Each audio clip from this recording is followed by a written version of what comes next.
Bom dia!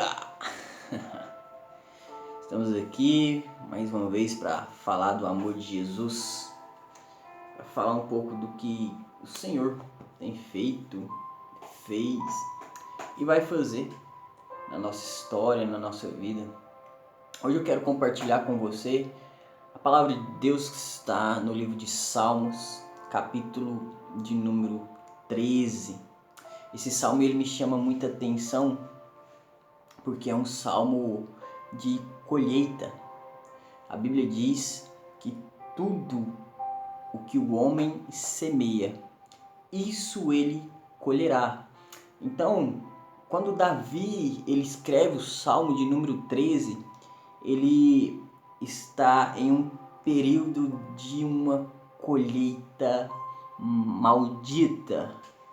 Ele está colhendo, começou a colher dos frutos do seu adultério. E Davi, o homem que diz a Bíblia segundo o coração de Deus, ele entra em um estado de questionamento, vamos dizer assim, até ele entender o processo da colheita. Diz assim, Salmo de número 13, olha só. Até quando, Senhor, para sempre te esquecerás de mim? Até quando esconderás de mim o teu rosto? Até quando terei inquietação e tristeza no meu coração dia após dia? Até quando o meu inimigo triunfará sobre mim? Olha para mim e responde, Senhor, Deus meu, ilumina os meus olhos, ou do contrário, dormirei o sono da morte. Os meus inimigos dirão, eu venci, e os meus adversários festejarão o meu fracasso. Eu, porém, confio em teu amor. O meu coração exalta em tua salvação. Quero cantar ao Senhor pelo bem que me tem feito. Davi, nesse salmo, ele fala por 4 vezes sequenciada: até quando, Senhor, te esquecerás de mim? Até quando, Senhor, esconderás de mim o teu rosto? Porque quando nós estamos colhendo do fruto do nosso plantio errôneo, nós achamos que Deus esqueceu da gente. Nós achamos que o Senhor nos abandonou. Mas na verdade é só um período de colheita. É o ciclo da colheita. Se você plantar errado, você vai colher errado. Não há segredo na semeadura. Não há segredo na colheita. Simplesmente o que você planta, você colhe. Existe um ditado que a lei de Deus tarda, mas não falha. Davi, quando ele comete o adultério com Betseba, sim, ele se arrepende. Sim, ele entende que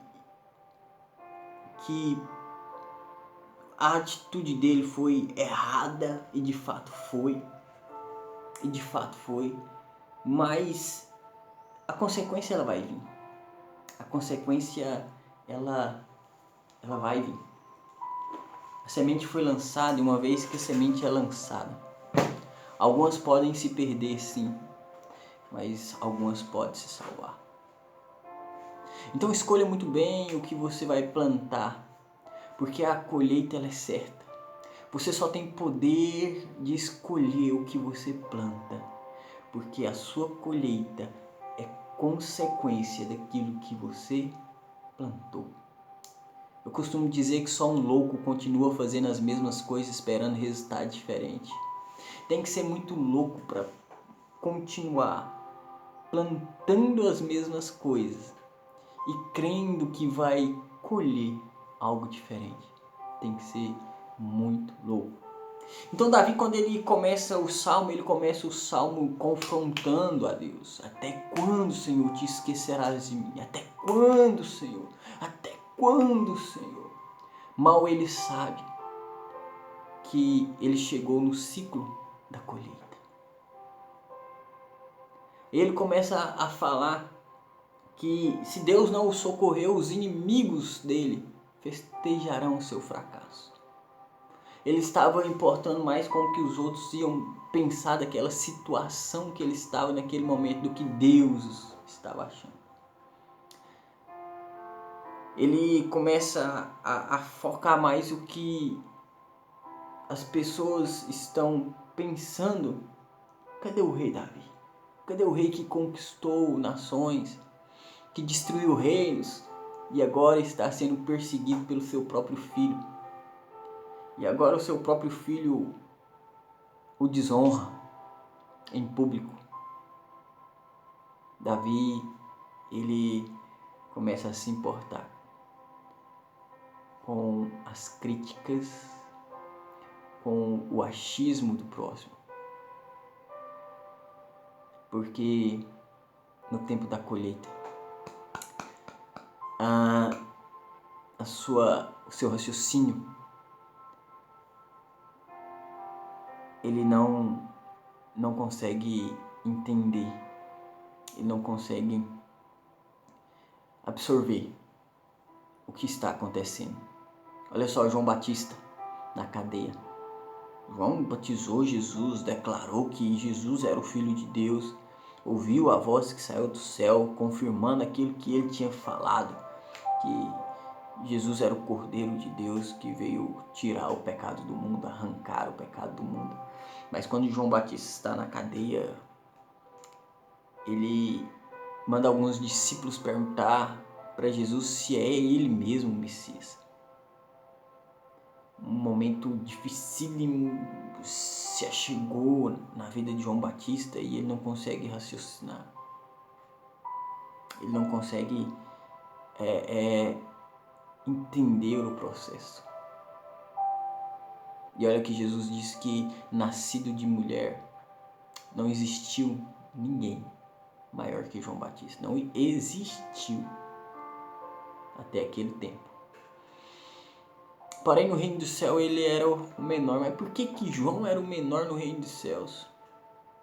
Se na terra ele é maior. Porque João Batista recusou servir. E o maior no reino é o que serve. Quando Jesus chega, João Batista deveria parar o seu ministério e servir o rei. Mas não, ele continuou. Ele não quis servir. E no reino dos céus, os maiores são os que servem. Tá aí porque que Jesus falou que nascido de mulher João é o maior, mas no reino de Deus ele é o menor. Talvez você nunca entendeu isso. Espero ter esclarecido para você. Mas enfim, vamos para Davi. E quando Davi ele começa a questionar ao Senhor o porquê, o até quando, e começa a tirar o foco de Deus e colocar no problema, e ele começa a se importar com o que as pessoas dizem, com o que as pessoas pensam. Eu gosto muito de Paulo, né, nesse quesito do que as pessoas pensam, o que as pessoas acham. Paulo, em Gálatas capítulo 1, versículo 10, ele diz: acaso eu estou à procura de agradar a homens ou a Deus? Se eu estivesse procurando agradar a homens, eu não seria servo de Deus.